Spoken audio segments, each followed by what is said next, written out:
Future సిటీలో radial రోడ్లను అభివృద్ధి చేసేలా ప్రణాళిక ఉండాలన్నారు CM Revanth Reddy. Outer ring road నుంచి రీజనల్ రింగ్ రోడ్డు వరకు కనెక్టివిటీ ఉండేలా రోడ్ మ్యాప్ సిద్ధం చేయాలని అధికారులకు సూచించారు.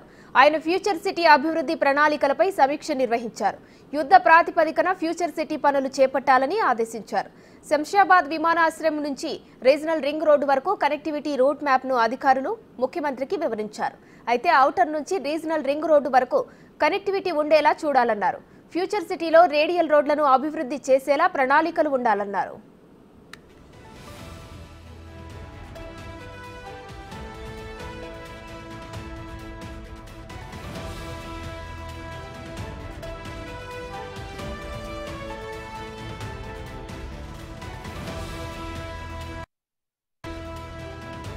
రోడ్డు, మెట్రో మార్గాల భూసేకరణ, ఇతర అంశాలపై సమన్వయంతో పనిచేయాలని అధికారులకు సూచించారు.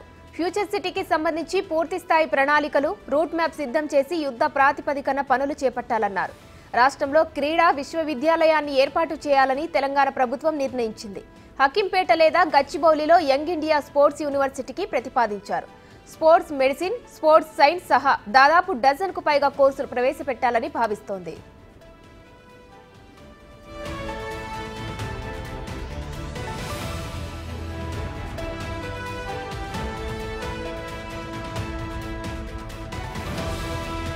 హైదరాబాద్ లో యంగ్ ఇండియా స్పోర్ట్స్ యూనివర్సిటీని ఏర్పాటు చేయాలని రేవంత్ సర్కార్ నిర్ణయించింది.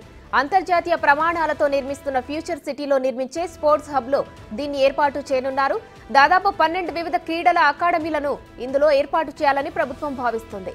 వీటిలో అంతర్జాతీయ స్థాయి అధునాతన మౌలిక సదుపాయాలు ఉండనున్నాయి. ఈ స్పోర్ట్స్ హబ్ లో sports science centre, sports medicine centre కూడా అందుబాటులో ఉండేలా ఏర్పాట్లు చేస్తున్నారు.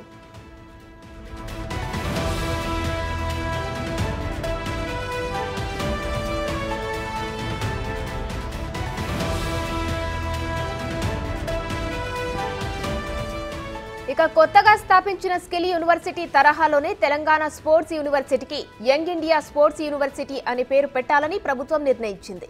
దీనికి అనువైన స్థలంగా ప్రస్తుతం హకీంపేటలో ఉన్న స్పోర్ట్స్ స్కూల్ లేదా గచ్చిబౌలిలోని స్పోర్ట్స్ కాంప్లెక్స్లను పరిశీలిస్తున్నారు. సదరు క్యాంపస్ను ఒలింపిక్ స్థాయి అంతర్జాతీయ ప్రమాణాలుండేలా అప్గ్రేడ్ చేయాలని నిర్ణయించారు. ముఖ్యమంత్రి రేవంత్ రెడ్డి ఇటీవల దక్షిణ కొరియాలో పర్యటనలో సియోల్లోని కొరియన్ నేషనల్ స్పోర్ట్స్ యూనివర్సిటీని సందర్శించారు. ఇది ప్రపంచంలోనే పేరొందిన స్పోర్ట్స్ యూనివర్సిటీగా ప్రత్యేకత చాటుకుంది.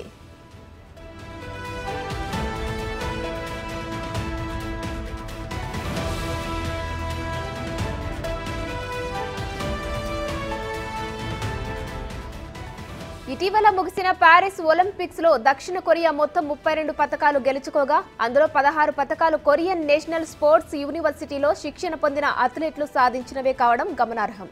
ఈ యూనివర్సిటీలో శిక్షణ పొంది ప్యారిస్ ఒలింపిక్స్ లో ఆర్చరీ విభాగంలో 3 బంగారు పతకాలు సాధించిన అథ్లెట్ లిమ్ సి హయేన్ ను ముఖ్యమంత్రి రేవంత్ రెడ్డి తన పర్యటనలో కలిసి అభినందించారు.